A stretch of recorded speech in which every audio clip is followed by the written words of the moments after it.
Bona nit. Justament fa uns moments estava fullejant el llibre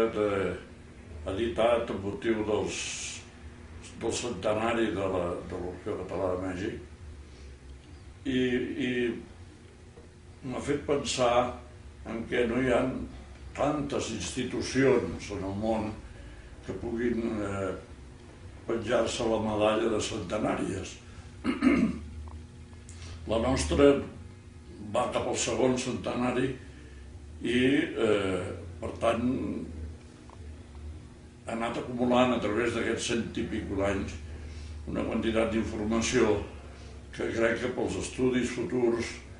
que es puguin fer de les entitats col·lectives fora de Catalunya tindran un valor extraordinari. Fa cosa d'un any vam fer els arreglos amb l'ajuda de vosaltres de Barcelona i amb l'ajuda dels amics especialitzats de Mèxic per crear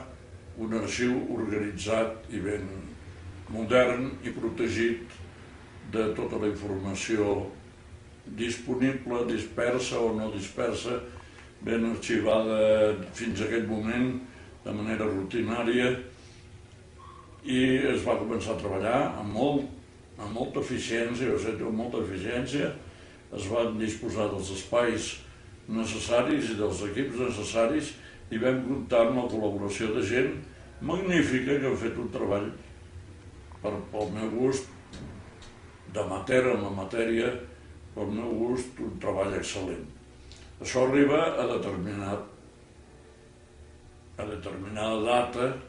o sigui, cobreix determinats anys, però no acabat. Jo crec que és una tasca que conté, en el fons, la memòria històrica d'això que estava dient, de tots aquests anys de vida de la institució, que és una de les institucions més velles i més importants de l'exterior, i, per tant, té un valor intern i un valor extern. Té un valor intern per conservar aquesta memòria i un valor extern per tots els estudiosos que puguin consultar-ho per estudis previs, per estudis acadèmics, per estudis a futur. Per tant, a mi em sembla que és indispensable poder-ho continuar i donar un feliç terme en aquesta tasca i fer-ho d'una manera el més organitzada possible. Per exemple, el que és la història treta a través de les actes de les juntes d'aquests 100 anys, o 100 anys i escaig, doncs s'hauria de posar al dia. Crec que portem ja un avanç notable fins als anys 80, l'entorn dels 80, ens queda dels 80 fins a l'edat actual, i després podríem repassar i establir les prioritats d'aquelles coses que puguin ser dins d'unes prioritats, establir-ho no sé de quina manera, que amb l'ajuda de vosaltres professionals establir una sèrie de prioritats. Després hem deixat de banda, ens hem concentrat en la història de l'Orfeó Català de Mèxic, amb els arxius de l'Orfeó Català de Mèxic. Hem deixat de banda materials que potser podríem trobar o podríem rescatar de no saber exactament d'on.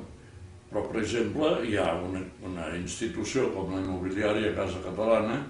des que vam comprar l'estatge actual de l'Orfeó Català de Mèxic, i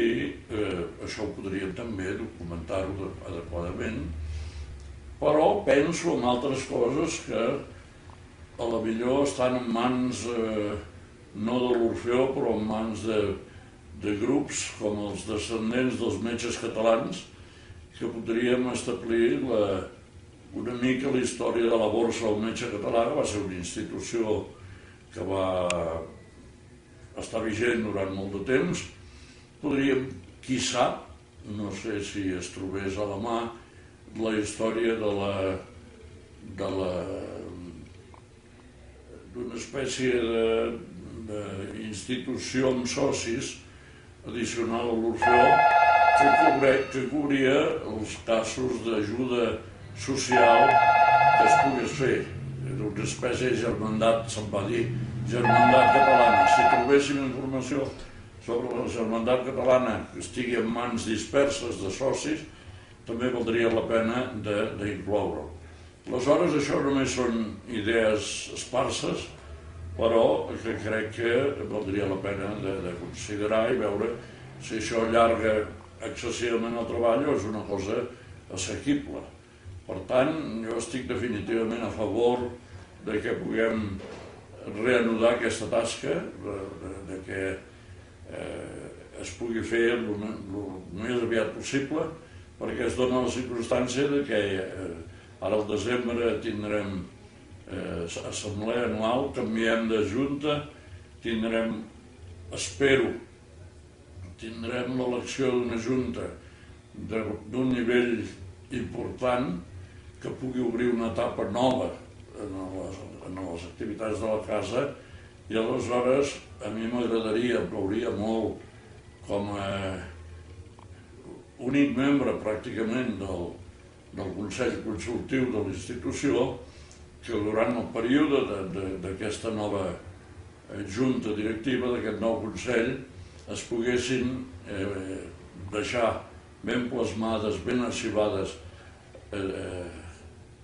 d'una manera professional i moderna tota aquella documentació que sigui bàsica i que sigui d'història realment col·lectiva dels catalans a Mèxic, de la presència dels catalans a Mèxic.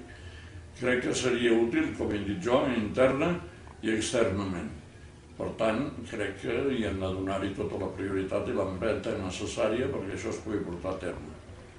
Moltes gràcies.